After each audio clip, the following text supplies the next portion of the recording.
Hello, everyone. I'm not wearing pink today, but I decided to just do all white. I really wish I had something pink to wear for this video because we are going to be celebrating the high frequency of joy as the new single from Kerli Music has released the new song 21st Century Kids this past Friday when I'm filming this. And I want to share my thoughts because I've got quite a few, and it's just so wonderful to be sitting down here and discussing a new Kerli song, as it has been 4 years now since her last album and musical output, Shadow Works, in 2019. And as a longtime Kerli fan, I've been following her for quite some time. If you know my channel, I have just such an affinity for her and her artistry and also her journey. You know, her journey's been very full of peaks and valleys, and it's been a long road for her to get to where she is now. She's basically become an Estonian artist. She's not exactly marketing herself outside of her home country, which I will admit, in recent years has been, as an American, it's been a little hard to feel a little bit left out from the party, so to speak. I don't fault her for that. I do not fault her at all for leaving the United States. It's a shit show here. And she did, she tried the rat race in LA for a long time. It didn't work out. So I don't really blame her. And I'm jealous because I'd love to live in Estonia. It's a beautiful country. I have visited there, actually. But with that all being said, I do hope that we start to see a little bit more outreach and marketing stateside, because I do miss when she marketed herself a little bit more outside of Estonia, particularly in the US. I understand, though, it's just not the angle she's going for anymore. As I said, it has been a long time since we got new content from her, and I am so glad that before I filmed this video, I actually watched, not live, but after the fact, recorded a hangout she had with two of her friends or collaborators in a live stream. She answered a lot of questions that I had, and I know a lot of Moon Children or Kerli fans had around, this, not only this new song, but what she's been working on for quite some time. And so I want to get into all of that as well.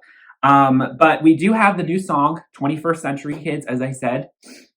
And we have what appears to be this new character that she is calling Joy. Now, Joy could be the title of a new record. We are still in the dark about that. It could be the title of an EP. It could just be the title of the name of the character that she is going to be using to present this single, perhaps the next, the whole project, whatever this project actually is going to be. I'm going to get to talking about that because she did drop some information regarding what we might expect from her, not just in the short term, but potentially in the long term as well with her career. So I want to discuss all of that as well. But I do want to start out here talking about how this came to be announced. We had a performance at Estonian. I have to try and remember to pronounce Estonian like Laul, not lol. Estonian, which is the pre-selection kind of contest for Eurovision, which Kerli participated in 5 years ago, 6 years ago. Oh my God, time is really flying. 6 years ago with Spirit Animal, and she came in second place. She didn't end up making it through to Eurovision, which is one of those difficult things to see in a live music competition setting I've ever seen. That was really upsetting, but whatever. She got to perform this new song as an interval act during the most recent semifinal that was now 2 weeks ago, I believe. And she told us it was going to be happening. She put out, these sort of shorts showing this elaborate kind of almost anime inspired, but also very Björk inspired, especially with the headpiece. You can see that influence there. And all these interesting shots with this Estonian composer and pianist who was accompanying her on the stage. And we knew that she was going to be performing the song live. And then, the night passed and I thought, oh gosh, I completely slipped my mind that she was performing this new song. So I'm really excited to hopefully find it recorded somewhere, or maybe she's going to, post the video, maybe, who knows. So I searched on the line because people were talking about it. Moon Children were talking about the performance. And I saw a video recording of it. Someone had grabbed it from the broadcast on Estonian TV. And so I got to listen to the acoustic version. It was an acoustic version of this new single, 21st Century Kids. Well, if you've watched one of the videos, you might recognize my username in some of the comments. I mean, I don't want to spend too much time talking about this. This is going to segue into, normally a track review is a shorter video for me, but this, because it's Kerli and she's one of my favorite artists and there's so much to talk about, this is going to be a slightly longer video for just one simple 2.5-minute song. Because basically Kerli told us, she told certain fans, it wasn't really made explicitly clear on her Instagram or anything, or even in the emails, as we had all signed up for her email mailing list, that these videos should not be on the internet. These recordings of her performance at Deaville, we need to be reporting them, taking them down. They need to be deleted. They're hurting the single release. And at the time, I'm going to be honest with you, I hadn't heard Kerli say that herself, so I was a little bit like, oh, okay, well, I don't doubt that she said that, but like, did she only say that to a few select people? Like, how can you expect them to not know? How can you expect people to not want to record and upload this? Besides, this is probably going to get stricken by copyright in general in a few days' time anyway. That's just kind of how it goes. This is just, in the day and age of the internet, everything gets screen grabbed and shared on the, it's just the day and age that we live. So I'll be honest with you, I had a bit of a visceral reaction because I felt kind of strongly, because I was like, well, it was so wonderful knowing that the song was coming. And, the whole kind of pre-release strategy for this song, that was a little bit more word of mouth. It wasn't necessarily Kerli saying the song is coming January 27th. I sort of heard it from other people that it was coming on the 27th. I never actually heard it was coming from her until like a week before. But we knew that she wanted us to know it was coming. It was kind of a little bit subliminal. But, I'm sitting here thinking, well, I mean, at the same, what can I do? People are going to share these videos, and I'm certainly not going to, share that link or whatever. But if that person hadn't uploaded the video, I would never have gotten to listen to it. I would have never gotten to hear this performance, which only people who were tuning into Estonian would have gotten to hear. Now, of course, she did, try and make sure that, everyone could watch that part of Estonian by spreading this link. But again, you had to be there. It was a live link. If you missed it, there was no recording. So I felt a bit of a type of way about that, because it was sort of, how is this actually hurting the single? Isn't this actually somewhat promoting it? Because God knows there's no promotion. Now, I'm not trying to, come for her there. I know promotion and marketing is extremely difficult to most artists struggle with that, especially even big name artists. It's a whole unfortunate, bureaucratic nightmare. But word of mouth spreading of this, I don't actually see it doing that much harm, but found out during this live stream a little bit more. This acoustic version was actually supposed to come out first. There's a recorded, studio acoustic version, one can assume, probably with the Estonian composer, featured, that she collaborated with. And apparently that was actually supposed to be, from my understanding, what maybe was supposed to come out today. And then the music video version, music video is coming. It's coming on February 7th, which is her birthday. So in just a week and a half. That might have been when the up-tempo pop version was going to come out. That sounds like that's what they were alluding to in this live chat. Kerli was saying they decided to backpedal and push the version no one had heard come out first, because the algorithm, it benefits to have a first listen. This is their official release, and all of this I understand, but it is just one of those things where, and maybe it's because I don't follow other artists quite so microscopically as I do Kerli and a few others. I just have never heard another artist talk about marketing in that way. It just seemed a little bit like, so you don't want anyone but why? My whole issue is like, why did you perform on broadcast television if you didn't already assume that someone was going to share. I mean, you had to know it was going to happen. You had to know. I kind of do. I saw it in two places, not just one, on YouTube, like very easy to find.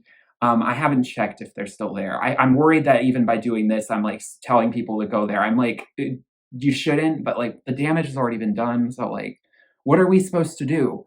Um, the uploader should delete it, but I don't know. I don't know what we can do. We can report it.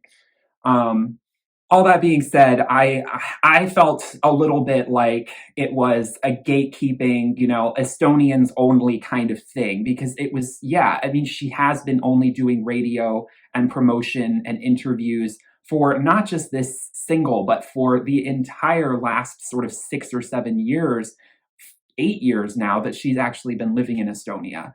The English interviews, the press in the United States. I mean, it's just there's nothing. Which again, I'm not going to fault her for.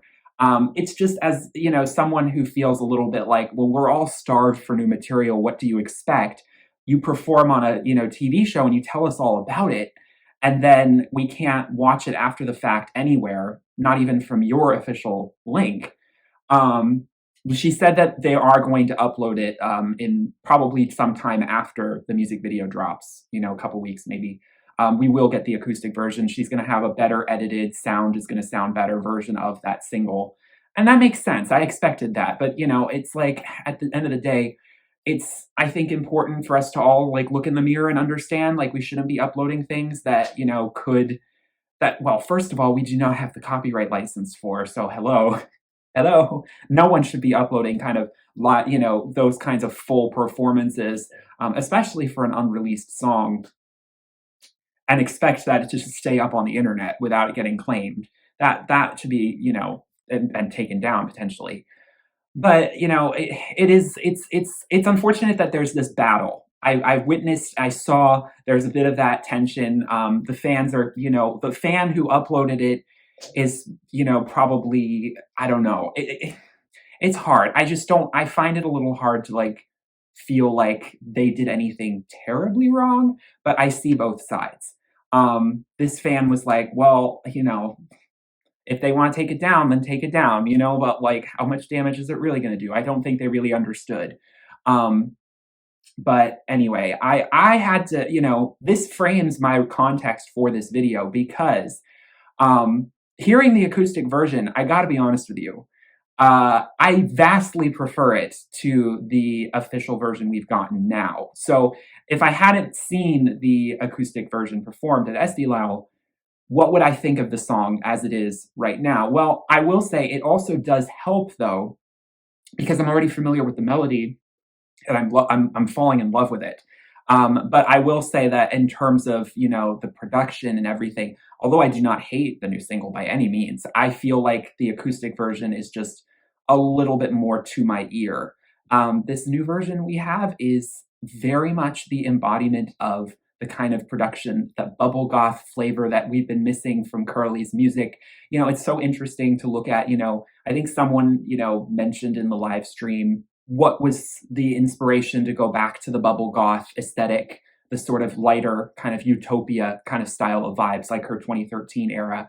And it made perfect sense. If you look at Kerli's career, she's gone from Love is Dead to Utopia, yin and yang, back to Shadowworks, very dark, very heavy. So of course, what goes up must come back. What goes down must come back up. I felt it was probably going to be a lighter, maybe more up-tempo project. And that bubble goth moniker, which she has, carried with pride. And she admits that a few years ago, she might have felt like she'd matured past it, but now she's realizing, no, that simple high frequency of joy and innocence is something not to turn away from. It's actually kind of interesting. She talks a lot about how, at the time of Shadowwork's release, she was talking about how important Shadowwork is for spiritual growth and development, to, really achieve like a nirvana kind of type of a state. You need to go through the muck and the mire. And she's admitting that she's had other spiritual teachers tell her that you don't actually have to do all of that. That's actually just focusing on negatives for no other reason than focusing on negatives. And I was kind of torn with that with Shadowworks myself. As much as I prefer the more introspective, melancholic stuff that she does, they're very dark and heavy. And I was sort of like, yeah, wallowing in this. I don't know if that's so healthy for me right now. And I feel that with my own art. If you've My own visual art that I create, I years before that created a project called Prince of the Deep Dark Wood, which was my own sort of, before I knew the term shadow work, I look at it now as my own sort of process of that. And it's sort of, it gets very dark and then it transcends to a lighter place in the series of paintings and poems that I created. But sometimes I look back at some of that art and I'm just like, gosh, like, I mean, I was in a heavy spot and a heavy place, and I still am to a lot of the time. But maybe I didn't need to spend so much time in that heavy, dark place. I don't regret any of it. It's just something that it's interesting to hear in the conversation.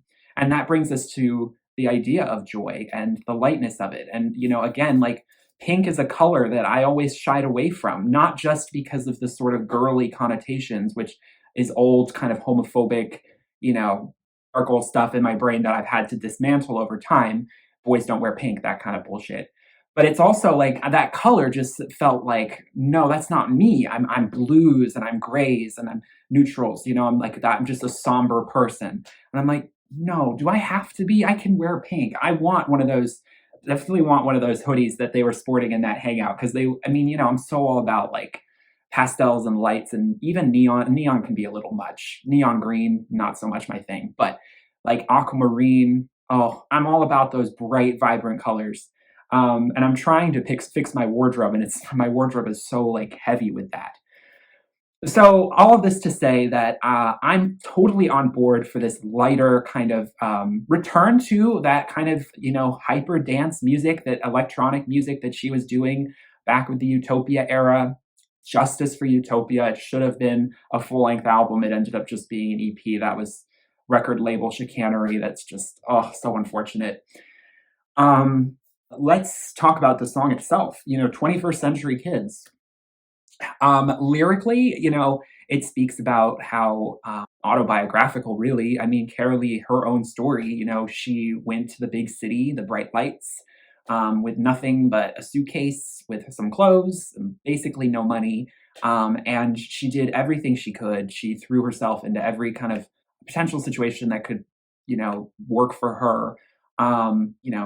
Sort of searching for fulfillment, scraping the knees along the way, getting those fake friends, which only proved to show in hindsight just like who the real people are in her life. And really, by going through all of that, learned that it wasn't for her. What doesn't kill you makes you humble. No one can be forever young. I'll throw my middle one up in the air because fuck it, I'm doing the best that I can. Just want to break free. I mean, lyrically, it's a little bit motivational poster for me. It's a little on the nose, but I see how cathartic it is for Kerli to just be so upfront about where she is now, looking back at her journey to this point, and how reckless she was. But I wouldn't have it any other way. That kind of mentality, and I guess it's a distinctly 21st century approach. I wouldn't say that it's entirely a new thing. I mean, it's just different times that we're living in, where there's, social media, there's probably a little bit more like hustle culture. How has it evolved? Think of Madonna going to New York in the early 80s or whatever, late 70s, with the same kind of mentality. And they talk about, now it's not the same. People can just do anything from their computer at home. They don't have to risk so much. And I think that's a good thing to get, I think it's good that we're sort of moving away from this whole mentality of like, you have to live on the streets if you want any shot at this lottery of fame. It's because that's not for everyone, and it breaks so many people down. I think it's very toxic. It's a lot of people involved in drugs. It's just, I don't know. It's not for me, at least. I knew that wasn't for me. She's braver than I am. When I reflect and listen to this song, I'm just like, I would never have had the balls to do what Kerli did when she was 20. Just move across to another country with no family, and just I don't know. With no support, like really, I don't know. It was just so not what I would have had at that age, especially the cojones to do. I think the production is just the right amount of sort of this, cocktail of Eastern kind of childlike, xylophone, glitchy electronica. I do find Kerli mentions the inspiration that she's been really inspired by in this live chat. She mentions being inspired by this mumble rap artist, an Estonian mumble rap artist. And there is in the flow, it's almost a little bit hip hop, the way she rides the beat. And mumble rap, I'm like, Kerli, no, please, please, please, please. Why mumble rap is like, no, no, no, no, no. I don't understand what she sees in that, but I haven't listened to that particular artist, so I'm going to reserve judgment. Um, but this track is modern. This track is very modern, and I think I resonate with the acoustic version more, just because a completely different vibe. And it's actually kind of interesting because I mean the acoustic version is actually very melancholic and sad, and she's dressed in the most it is kind of, I'll be honest with you, it is a little bit of a strange juxtaposition seeing the Deaville performance because the costuming doesn't really make sense. It makes so much sense for the up-tempo pop version, and I'm so excited for the music video. But for the Estonian TV version, yeah, it's a lot for very emotional piano ballad, which when turned into this sort of melancholic ballad is way more leaning into sort of the potential like sadness of it all, like the tragedy of it all. Whereas the pop version is more of a celebration. It's emphasizing that, yeah, it was rough and we scraped our knees and we didn't have a lot, but we made all these great friends. We found out who we really were. Like that's a celebration. Whereas there's a little bit more of that melancholic reflection. Or like, well, yeah, it was sad that it had to be that way. Like I get that kind of energy from the acoustic. So it's interesting that we get that, again, that yin and yang from the two versions. But like I said, I'm really excited for the acoustic version, studio cut. If there's one, I'm assuming there is. She pretty much hinted that there was. And I'm very excited because the music video is going to be featuring, if Moon Children remember back in the summer, we all had the invitation to submit videos or photos. I think it was just photos of ourselves. And we would be featured in a music video. And it's this video. So I confirmation of that. But the unfortunate thing is I didn't submit my photo in time. Yeah, by the time I was ready, I had a photo, I was ready to go. The email, the link I was going to send it to was like, sorry, it's closed. I was like, really? It's only been like 2 days. But I guess they got, tons of submissions and they just felt like I'm not bitter at all. I was dragging my feet on it a bit. It's fine. I'm really excited for all the Moon Children that get to be featured. So we gleaned a lot more interesting information because I know the biggest question on all of our minds is, when is this a part of an album? When is the next album coming out? Kerli basically restated something that I think she's already pretty much made pretty clear in the last several years, even before Shadowworks came out. Kerli's not really vibing with the album format anymore. It's just not something that she really feels is conducive to the way she wants to work and, create art.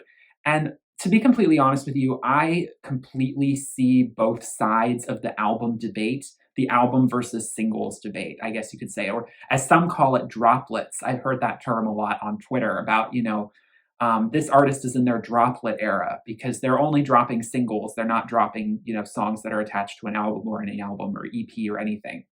Now, Kerli did say there probably will be an EP, probably this year. She was a little coy about it, but we do know one thing. There are going to be a lot of songs coming this year and music videos. And so, look, it's hard, initially when she says, I don't know if I'm going to make another album at least anytime soon, like definitely not. Don't expect it this year for this song. Maybe she, of course, admits, she might make another one down the line. Of course, who knows? But I don't think she's going to make one for a long time, personally. I think that, she even admits that Shadowworks was only retroactively made into an album because she felt And I, can sort of infer as well that she felt like she was rushed. She needed to get the project done, and this was the easiest way to do it for her at the time. But also because she had sort of promised an album way back in 2016 that never materialized, and she knew that the fans were like, "Where is this album we've been pre-ordering for so long?" So she was like, "Okay, I'm gonna just put this out as an album." But then I'm washing my hands of that process because for her, it's just way too lethargic. It's too bureaucratic and also not so conducive to chart success. And she makes some good points, about Spotify and how if you market an album, one song can get like so much of the algorithm, but then all of the non-single album tracks just kind of get thrown to the wayside. Now, I do think that Kerli has gone to, it's evident when she talks in her videos, Kerli has gone to music marketing 101 class. She is very much getting on top of how do I get on top of the algorithm? How do I maximize my charting success? And, it is at the end of the day, it is her job. I mean, I know she doesn't want to think of it that way, but she needs to make money. She needs funds to create the visuals that we all want. She needs funds to travel and tour like we all want her to again. So the last thing I want to do is complain. There's a part of me that, kind of doesn't love hearing Kerli talk so much about, oh, the algorithm is like, that's why I have a slight issue with the way she kind of was going. But it's like, I have to look at it from a different perspective, at the end of the day, because I know she's an independent artist, but there is still a lot that goes into releasing a song, the right way. And her trying to maximize profit from it she knows it's probably not going to, blow up the Billboard charts. But at the same time, there is a way that she can do this and maximize some profit so that she can pour it more into the art that we all want from her. It's a win-win situation at the end of the day. So I keep having to remind myself. And it's interesting because I keep comparing her, and I don't really think this is fair. Maybe I'll cut this out. I don't know. To compare her to another independent artist that I love that I've talked about a lot on this channel, Yona Lee. Yona Lee is, her own enterprise. I mean, she has her own label, and it's not just her. There are other people involved, but she, over like the last 15 years has basically created her own enterprise and her own team, and she can just put stuff out. Like she puts music out at a level that's honestly, it's incredible. Because especially not just that, but she puts out music videos. I mean, last year she put out 10 music videos while she was pregnant. I mean, Kerli would never do that. I'm sorry, this is really not great because it's not fair to compare apples and oranges. Situations are different. I actually do think Yona Lee might have slightly more resources than Kerli does, unfortunately. Because there's just no way that Yona Lee has the funds. Like it's mind-boggling how she can pull all that off. I mean, she puts out so much music. And Kerli admits she wishes she could put out music more frequently. She wants to be, she understands that in this day and age, like content, it's more streamlined. And I do think we're getting oversaturated with content. I do think it's gone a little too much in the other direction. I do think that, we're getting accustomed to being impatient with musicians putting out stuff like, it's been 6 months. Where's the next single? It's like, chill. Like we're supposed to wait like a year or two. Come on. We're not all Dolly Parton in the 60s and 70s putting out an album every 6 months. Like that's, that's not how it always goes for people. Good art can take time. I definitely think some artists definitely have shown a dip in quality when they've, released an album way too soon. I can sense that.